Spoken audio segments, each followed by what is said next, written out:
এমন একটি দোয়া আছে যে দোয়াটি প্রতিদিন 100 বার পাঠ করলে ওই ব্যক্তির জন্য জান্নাতে একটি খেজুর গাছ রোপণ করা হবে।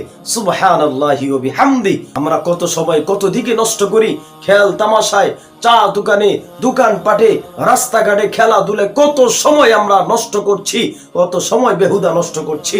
100 বার পাঠ করলে 5 মিনিটও লাগবে না। ভাই আমার, আপনি যদি প্রতিদিন 100 বার ওই দোয়াটি পাঠ করেন তাহলে আপনার জন্য জান্নাতে একটি খেজুর গাছ রোপণ করা হবে, লাগানো হবে। সুবহানাল্লাহ। ওই বাক্যটি হচ্ছে সুবহানাল্লাহিল আযীম ওয়া বিহামদি। আমি আবারও বলছি, সুবহানাল্লাহিল আযীম ওয়া বিহামদি, সুবহানাল্লাহিল আযীম ওয়া বিহামদি।